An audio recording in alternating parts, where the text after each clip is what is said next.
Quit. How you doing?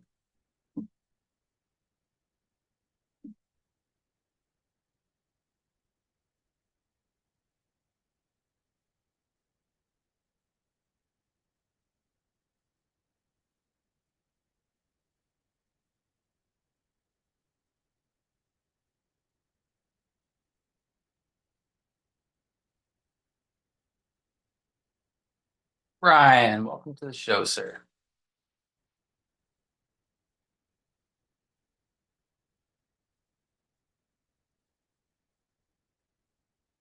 And before I get fired up here, people a chance to filter in.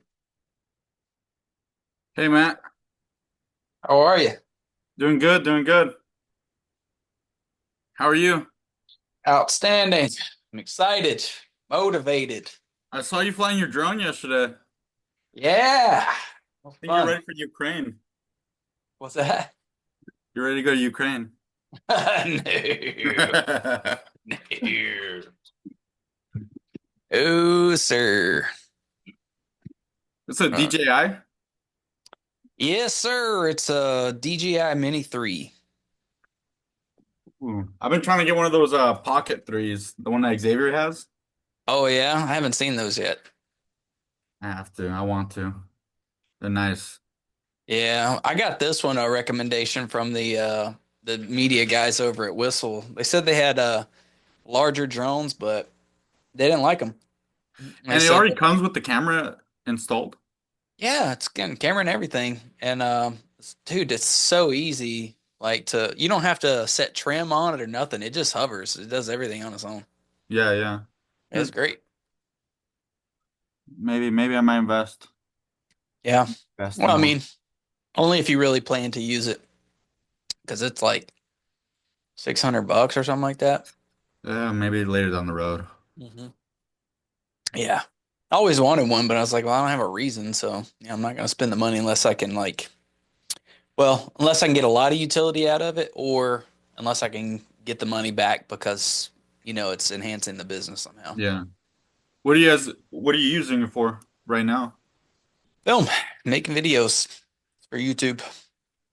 Hmm. I'm gonna have to Yeah, check out YouTube. I'm gonna have to subscribe.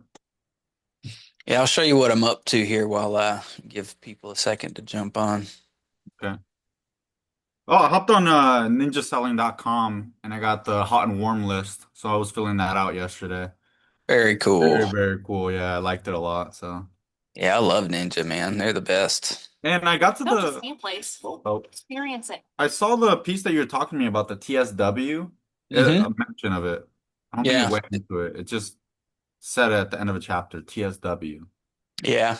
What is TSW? This shit works. Is that all it means? That's all it is. Okay. Yeah. I thought it was It's gonna be like a little system or something. nah, no, it's just a lot of people that are in the ninja community, like it's hard to describe, but people are like, I thought real estate had to be complicated. I thought you had to, you know, try really hard and do like scary, complex things. And in all reality, it's just talking to people you already know. It's the simplest thing on the planet. And it's like, wait a second, this shit works. Yeah. So that's been like this kind of running, I don't know, this kind of inside, not like an inside joke, but kind of an inside thing with Ninja for a long time. They're like, I promise you, after a couple of months, you're just going to be scratching your head and saying, shit works. It's like, Yeah. it does. Not complicated. Hmm? There are even some guys that got TSW tattooed on themselves. Yeah, that's a Like little bit one too guy got a much. TSW Where's tattoo on his yours? arm. No tattoos, sir. Oof, yet. Tattoos. I'm a blank canvas. Hmm. I see. I have your YouTube pulled up here right now. Yeah. So let's see. I wanted to have you look at it from the other point of view. Here it is. Yes, view channel on YouTube. So do it. There it is. Nice. So two videos down and about 3 million to go. Yeah. I'm excited about this one. I put in, I think I got 5 playlists here. Let's see. Creative. Congrats, you found your way. That's me. Yep, that's you. That's cool though. And that's a green screen in the back, no? Or is that actually saying home? Behind me is an actual banner I just got. Oh, Yeah. that's cool. Let's see. Okay. It's not actually showing the list of playlists. Let's do this. I guess I gotta put videos under each playlist before it shows up. But let's see.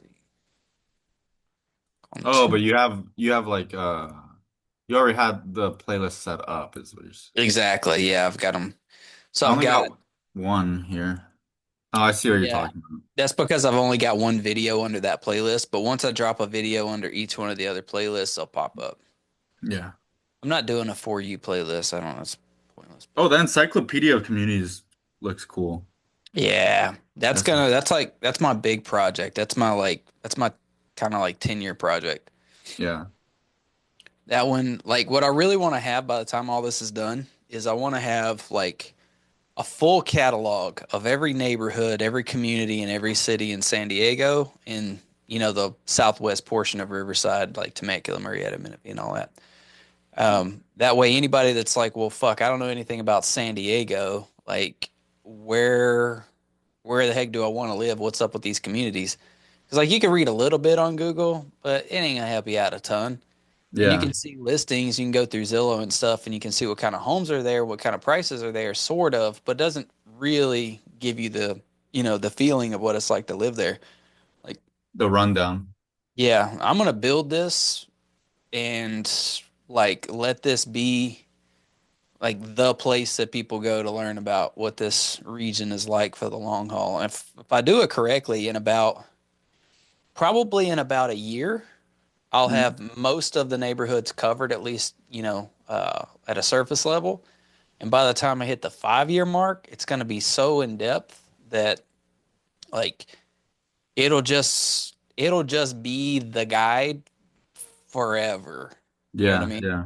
Yeah. And a lot of people, I don't think they think long term enough with projects like this. They're like, oh, let me make some flashy content that gets views today. I'm like, well, I got to do a little bit of that to get people to show up and like get the ball rolling. But like ultimately, you need to have some big, beautiful thing that they're always going to go back to and refer back to. And that's the beauty of YouTube. Like people have a video like how to change a spare tire on a 55 Fiat. And Yep. they're like, people will find that video because they look for that content for years. It'll have like 1 million views, you know? Yeah, they'll like keep going. Like I keep going back to my how to reset my dashboard for my old change on my Lexus. Mm. Yeah. So the research function of YouTube is huge, and that's what I want to really lean into. So that's the Encyclopedia of Communities. Then I got the new construction playlist. The reason I think this one is important is the new construction playlist is a way to bridge that information gap between what's actually happening at the new construction sites and what you can see online. The Yeah. problem is like if you Google it, you're like new construction in San Diego, it might like give you Google SEO and drive you to like Lennar or KB Homes or something like that. It'll show you a couple of the new builds. And you're just like at the mercy of that website and how updated that website is from that builder, Yeah, yeah. which, they're not professional web people. They're just salespeople that build houses, right? And then you're like, all right, well, this kind of gets me something, but if I want to talk to somebody, they're going to put me in a sales funnel, and I don't want to do that, right? So then what do? You go, all right, well, let's look at it on Google Maps. But Google Maps just shows a big flat piece of dirt. Yeah. It Nothing. does, it updates like every year or 2 years or something like that. So you're like, you really have no idea what's going on with this community. So what I figure we'll do is we'll do one video that lists where all the new construction is in San Diego and in Southwest Riverside. Like find them all, bring them all up and put them on a list and put them on a map. It's like this is where all that happening right now. And then go and shoot drone footage of all those communities today Ooh, okay. so people can see exactly where they're at right now. And then talk to the sales reps and see if they'll let us like get a snapshot or something of the phases that they have so far. Yeah, yeah. So we could show people like, hey, this is how many they've sold, if they're sold out or if they're going to have openings in the future or whatever, and put that on there. And then like what we really want to do is we want to give people the information, but keep them from going right to the website to sign up. We want them to go through us to communicate that they want one of those units. That way we get the referral off of it when they come through for each one. And we'll go through and just do that like maybe once a month or once a quarter or something like that, do a refresh on all the new construction communities. And Yeah. then people will like know like, hey, we're the source for where all that new construction stuff is. And that's super easy to do. Like that's just like a day's worth of research and then a couple days worth of like driving around to all the and setting appointments with the sales managers and stuff. Yeah. That's not Well, complicated. drone filming and everything. Yeah, and they ain't gonna give a fuck about drone footage. They're gonna be like, yeah, go for it. If you bring sales to us, this is great. Yeah, yeah, it's beneficial to both parties. Mhm. I think this one's really important because a lot of people, when they get to San Diego, they're coming from the Southeast and the Midwest. And like when they buy a house, they're thinking, yeah, I'm going to buy a house, like a new one. Nobody thinks, oh, I'm going to buy a busted old fucking 80-year-old, you know, post war house, World War II home. You need to talk to my dad. You need to like Yeah. knock some sense into him. I was looking for some houses up in Palmdale, and he was looking at these like destroyed by fire houses. He's like, "Yeah, I could fix that up." I'm like, okay. Yeah. No, a lot of people like they just want the new construction and we get bypassed as agents so much and they go straight to the new construction zones, but it's like it's going to change like the cost of your buying that home 0% if we get involved. So if you're going to buy one of those new construction homes, at least let us be involved with the process and get a commission. And that's a good exchange for the value that we're giving people. We're doing all Yeah. this compiling and we're giving you the real up-to-date facts on it. And we can even like explain to people like trends that we see with some of these builders too. Like, hey, this builder's known for, providing these types of things. Or this, I don't want to say like this builder has a bad reputation, but like this builder over here prefers smaller, like they like to build stuff like with smaller yards, but they go a lot more vertical. Or these guys over here, like, will go ahead and add in a lot of extra features like on the house. Like they'll give you a lot of value and upgraded floors and Yeah. countertops without any extra money. That stuff matters to people. And we're in a position where we can know that, and be of service to people and be a helpful guide. Yeah. Yeah. Yeah. It's our job, really. Yeah, exactly. And the sales manager is never going to do it. They just sit in the office and wait for people to show up. Hmm. Next playlist is the informational stuff. The info stuff is just like, hey, best places in San Diego, or like,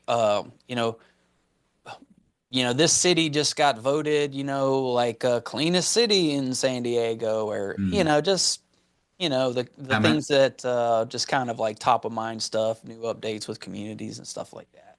okay, okay. Yeah, Yeah. I gotta figure out when they're doing that Encinitas market. I Yeah. swear. I went to it one time in my life and I've never figured out when they hold it again. The farmers market. Yeah, and Encinitas. Yeah.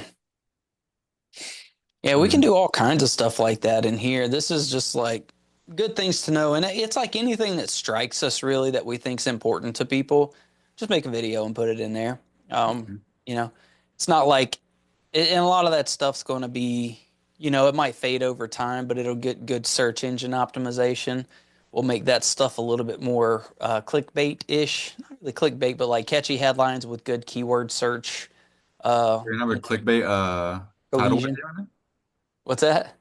We're gonna have like a top 10 places to buy homes. You're like, Yeah, exactly. That contemporary YouTube crap that you see. Unfortunately, you got to do a little bit of that stuff, or else you'll never get people to your channel. So, yeah. yeah, we got to do it. I mean, But I think it's this really the encyclopedia community is like really like I've been living in Oceanside for 5 years, and from time to time, like I'll go on TikTok and I'll search up like, hey, what are the top 10 food places to visit? Like, mhm. or what are some cool places to go out to? Like sometimes if I go on dates, I'll have to look it up. Like be like, where do I have to like where should I take Yeah. it? Some cool Hmm. place. Yeah. I think it's pretty I that's why I like it. Because I I'm can glad you definitely see brought that people up searching it. because there's the next channel. You're gonna love this one. This is pro tips. So anybody that's moving to San Diego from somewhere else or is trying to move inside of San Diego, Yeah. all the best barbers, all the best uniform shops, all the best food joints, Oh, where to watch out for traffic, which gate to go to at what times, yeah. like all the stuff. And the cool thing about this one is this is going to be really focused on particular our military guys. Yeah. But with this one, we'll be able to go and really engage with communities on social media. We're going to start going in and really just surveying people. And even just like we could shoot videos surveying people at open houses or on base or wherever. Just be like, hey, what's your favorite barber? Hey, what's your favorite food joint? Or hey, like, what time do you absolutely have to avoid traffic? And just do interviews with people and get a lot of info. Like, put out a post on social media and say, hey guys, drop your favorite. I got somebody moving here from blankety blank. Where's the one barbershop they need to avoid? Where's the one barbershop they should go? Yeah, yeah. And just like crowdsource that data. Cool thing about it is we're taking all the information from the people that we already know here in our networks and like compiling it for people that are coming. So it's an automatic value for people that are coming here. Yeah. But this is also letting the people in our community get involved with what we're doing too. So now we're not only like connecting new people that are coming in, but we're invigorating that network and spreading our own, presence with the people in our communities, and it gives us good engagement on social media too. Yeah. Okay. Yeah, yeah, like the hashtags. Well, I mean, it's essentially the same hashtags as like if you put on an Instagram post like San Diego County, San Diego real estate, right? Like people sometimes just scroll through there and like are looking. A lot of Hmm. people in the communities can be looking up like San Diego videos, San Diego this, and Hmm.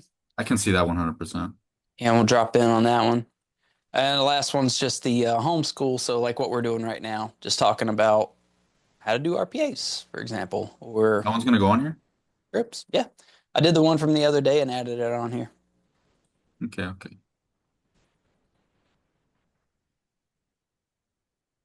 What is this little icon? It looks like a T and a B.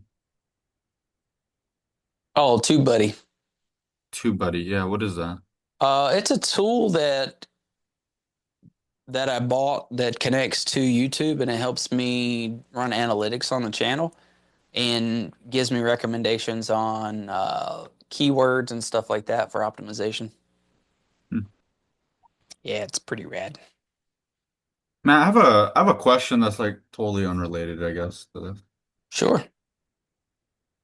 Um, I sat down with Arky and I had a talk with him of how to get seller credits and how to negotiate seller credits. Hmm.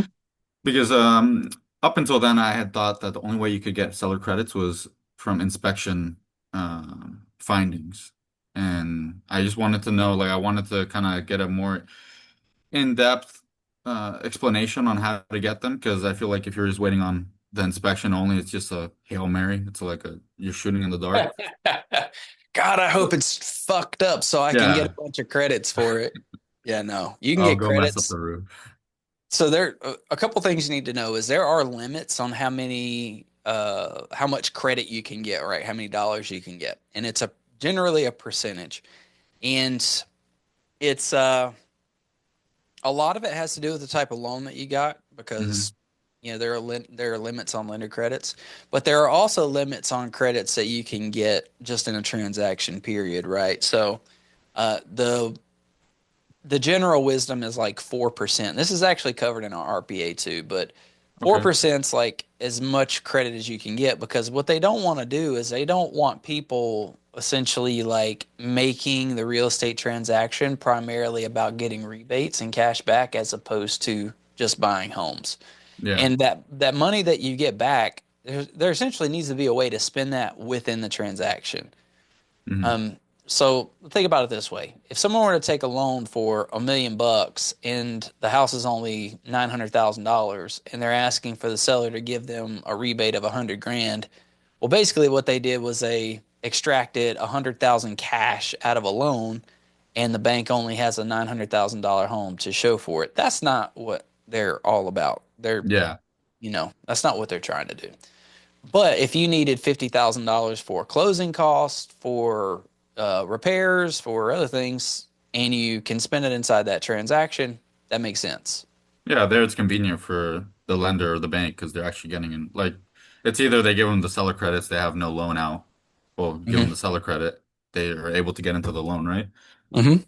So, Otherwise, if they didn't, they wouldn't be able to buy the house, and then they can't write a loan. So yeah, they can't get any interest or payment off of it, right? exactly. That restriction on seller credits, is that a lender restriction, or is it the RPA, the Department of Real Estate, that's setting that restriction? Or is it both? Yeah, well, it's both, but it's listed in both places. So you've got and that's in the RPA. We'll cover that in a second. But then also different loan types have limits and criteria too. So the California real estate law says, hey, we're imposing limits just on a California law perspective. We've got our own set of limits. And then Yeah, the lender says, and we have our limits. So the lender's limits might be more, restrictive. yeah, more restrictive, and you have to Okay. default to that. It's like haircuts. Like some commands say you can do it every 2 weeks, some commands do it every single week. But Right. Yeah, Big for, Marine Corps has its rules, but you and your command can add to it. They just can't take away. yeah. Okay. So one thing that I had in question was just how to get the credits, right? Hmm. So um he was telling Archie told me that the best way to go about it and what you should be doing is doing a CMA on the property that your buyers want. And so once you Exactly. do that CMA, to come up with a range of like this is a fair price from, let's say it's listed at 510. The CMA is saying that it's between 410, or sorry, 490 and 525. So Yep. that way you can say, you know what, we'll come in at 525 and then we're asking for 15K in seller credits. You're getting your asking price and we're getting enough money to actually put down closing costs. Exactly. And as long as the seller gets the full net that they're asking for, that's the number that you're negotiating with the seller about. But as long as they get their full net, they could care less. Yeah. Essentially you're I guess that's how you roll the closing costs into the loan, correct? Exactly. You're So, financing the whole thing, and it has to appraise at value. That's the big catch. We actually lost one uh week before last because they needed 600 for the house, and we mhm, were totally fine giving them their 600, but we needed to write 624 with 24K credit, but there was no way it was going to appraise at 624. The listing agent knew it. We had a suspicion that it wouldn't, and they didn't want to take a chance on it, so we ended up yeah. not putting the deal together. But that was before the appraiser even came in and looked at it, right? Yeah, we never even got the offer accepted because the listing agent knew that that was going to happen. And, would it appraise for less than 624? Yes. Would it Mhm. appraise for more than 600? Probably. I think that they probably would have kicked it up to 610 or 615. But not 24. Yeah. And I don't think the listing agent, I mean, if that were to happen, right, and we were to say we still need 24K credits, then the listing agent would be, I'll say it went to 610. The listing agent would still be selling it 14 grand below asking price. And he still hasn't sold the house. Today, he might actually take that offer and say, you know what, let's take a chance on it. At least I know we're going to walk away with probably, you know, 14K under. It's either he Yeah. does that or he does a price reduction on the house to get someone else to come in, Mm. you know? So you got to Okay. ask the question, like, how far is your seller willing to drop price, to get this house sold? And if they're willing to drop it by 14K and we think that we can reasonably get at least up to that mark, there's a possibility that they could get full asking price with us. The appraiser may come in and say, "Yeah, 624 all day. Woo, we win." There's a chance.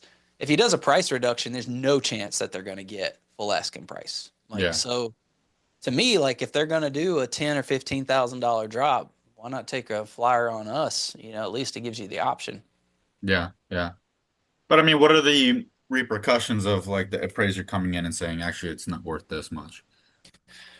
Yeah, if they come in and say it's worth 600, well, that's what he's got it listed for. So, Yeah. that's not Oh, going to well. hurt his case at all. Now, if we offered 600 and then the appraiser came in and said it's only worth 575, that would screw him because then that appraisal would be two things. One, it would be a disclosure that he has to provide to the new people that come in.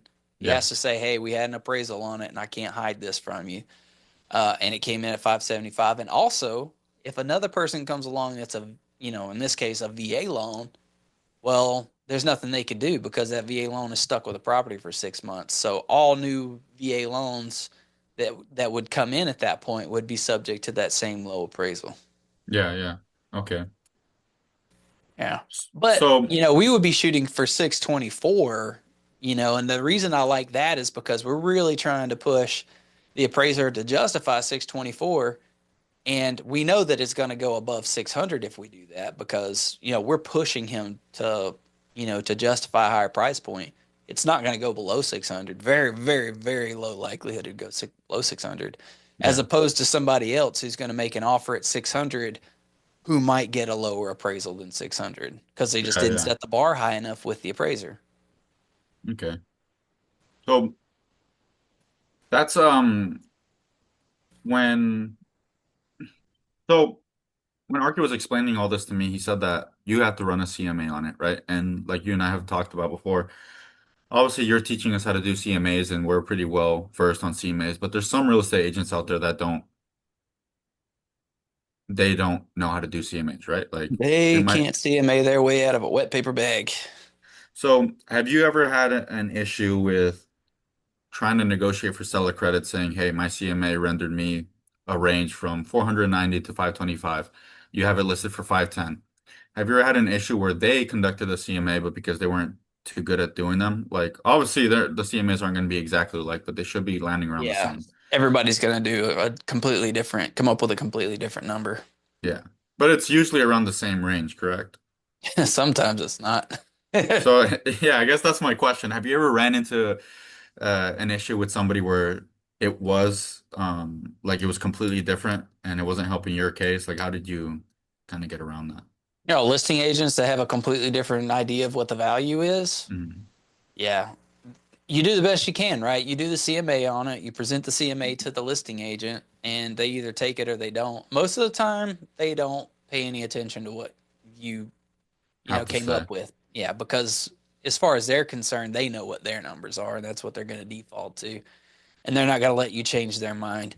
Listing agents are in a position of power. And there's definitely a lot of ego that goes into this, but it's also their job you know, Look out to for the lead the client. transaction. A listing agent is the leader of the transaction, whether you like it or not. They are in power. Either whether like you think they're having a power trip or not, like they are running the show. They're the ones who encourage the sellers to take one offer over the other. They're the ones who are cracking the whip on the buyer's agent. And that's Yeah. why I say that being a listing agent is like a master level role inside of real estate as opposed to being a buyer's agent or even lower than that, just being a showing agent. Because like you really have to know your stuff well enough to manage the listing side, but also to supervise the buy side of things. So you as a buyer's agent, when you come into this situation, like in a way, like as far as power dynamics, you're already subordinate to that person. So like even if they wanted to believe you, chances are they're not going to like acknowledge that you're right because Yeah. they're in a leadership position. So you just gotta do the best you can, give them the information, and then just play nice. Okay. Okay, okay. Yeah, I guess that, yeah, that was my question. I was just hoping yeah. that maybe there's some type of way around that. I mean, it's just how good you can be with connecting with people and like being reasonable. There's like ways you can get at it. If you like, just to put this in a box, say we're actually talking about just a disagreement in value of a property. Well, how do you get somebody else to see your point of view when it comes to the value of the property? Like you can try to jam it down their throats, which definitely won't work. It wouldn't Yeah. work like colleague to colleague. You'd have a hard time with that. But it's even harder when you've got this like leader follower relationship when you're in a transaction because a lot of listing agents are like I'm not gonna say they're adversarial, but to a certain degree, like they are trying to buck against you to make their case and get the best deal for their client. So yeah, there is a level of competitiveness there. So particularly in that dynamic, you got to be really slick in order to get them to see things your way. That's why Never Split the Difference is such a great book. That's like, the holy grail of how to deal with that. Yeah. But one way to do it is to say, hey, look, I came up with my numbers, and I would love to share that with you. But before, we get into that, can you help me understand how you arrived at the value? Some of the questions you can even ask to amplify that is to say, the listing price, was that your number or your client's number before like we go any further? Because it's important for me to understand like who set that target. Because as a listing agent, sometimes my clients tell me what they want to list it for, and I'm just like, that's really dumb, and But I have to okay. list it that way. So if Yeah. I'm like trying to argue with a listing agent over their price, they might be like, yeah, I get it. But Yeah. psychopath wants to sell it for this amount of money. Like, there's nothing I can do about it. They won't listen to reason. It is what it is. And you say, all right, well, me and you are both trapped on this canoe together without any paddles. So it is what it is. Yeah. In other cases, they'll be like, I think it'll sell for that. And I came up with this number. Like, cool. Yeah, I'm not disagreeing with that at all. Like, there's a good chance it will sell for that. But like, I came up with a completely different number, and I want to know if there's something that I'm missing, because if there's something that you can give me to help bring my clients around to this value, I'm all ears. I got no problem paying asking price, but we got to bridge this gap. So if you come at it from that direction, like a collaborative, approach, then there's Yeah. a good chance that that person might want to actually work with you and kind of put the egos aside and say, oh, well, these are the numbers. And not to say you're going to take it and pick it apart. I wouldn't recommend that necessarily. But if you see something on there that's like kind of a glaring inconsistency, like they pulled up a house, they're like, yeah, I comped this one. This is a good comp. And you look at it and you say, but you didn't do an adjustment on this one. Like, say they grabbed a house from two doors down that just sold, but it was heavily upgraded compared to this one. Yeah. And they said, this is the comp. Like, but did you, how did you account for, not to say did you, but how did you account for the upgraded floors? Or how did you account for that one having a much better kitchen? Yeah. And if they're all just like, I didn't, and you're like, okay, well, do you think that maybe that would affect the value a little bit? You think people would be willing to pay the same price? It's the same way we have a conversation with our clients when we sit down. Maybe Yeah. they'll listen, maybe they won't, but maybe there's a chance you could get in there and change their mind a little bit. You're not going Okay. to steamroll them by any means, but you might be able to break through. Okay. Okay. I'll put this into perspective. Yeah. It's a people business, man. So you just do the best you can. You can't control the way they think, what they believe, or what they're going to do. All you can do is say what you got to say, show what you can show, and maybe influence them one way or the other. And whatever happens, happens. Yeah. You don't control Okay. anybody in this business, which is a big source of the burnout in this industry. Because if you worked on cars, like the You more can do work you whatever it put in, takes. yeah, exactly. The more work you put into it, it's going to come around eventually. You can beat it into submission. You can make it whatever you want. With enough work. With people, it doesn't work like that. In fact, sometimes the more you work on it, the worse it gets. Yeah. Yeah, just all right. You just gotta, Okay.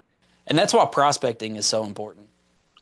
You're gonna get into so many of these situations where you can't make the deal happen, or you can't make the buyer happy, or you can't make the seller happy, and they just won't cooperate.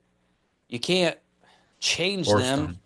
Yeah, you just gotta move on and find new people, and then try your luck again with somebody else. Okay. Yeah. So you want to jump into this RPA stuff now? Yeah, I'm ready. Is Let's Courtney do it. ready? I don't know. Is I think Courtney even there? Courtney's in this thingy with us. Well, her face is there, but I don't know if Courtney's there. She likes to turn it on and then like go, do yoga and Make make some Hey, lunch food. and I'm here. do Hi, college Courtney. courses. I've already seen this 100 times. I'm just here for like the little pieces that I I've seen this 100 times. I ought Peter. to quiz you. I ought to have you run this thing. No, don't, because I'm not ready for that. Not really. Yeah, after you write a few thousand of these, you'll get Hence there. why I'm here. Yeah. I'm going to talk a little bit about which contracts to choose. I'm going to talk a little bit about where to find the contracts, and then I'm going to lean pretty heavy into what the contract actually says and what it means. But there will be a whole other edition that I do that talks about the flow of the escrow versus the contract itself. So It's kind of piece all. It's big because when you talk about a contract, first of all, the contract is a reflection of the things that you agree are going to happen during the course of escrow during the process. Hmm. So that's one piece of it. The other part you got to know is what's the process? Like, what are the legal requirements, ramifications? Like, what room do you have to move, and what are the consequences if this thing or that thing happens? That's where you get into the real estate law stuff, and that's kind of a big thing. But just how to fill out an RPA, just that very lower level technical thing that the junior beginning agents are going to do. That's more of a bite-sized piece to take. So I'm going to mainly do that with, I'm going to get a big chunk out of what's going on in real estate law, but I'm not going to give you the whole thing today. That's probably better to put into a part two. Here we go. I'll grab my notebook real quick.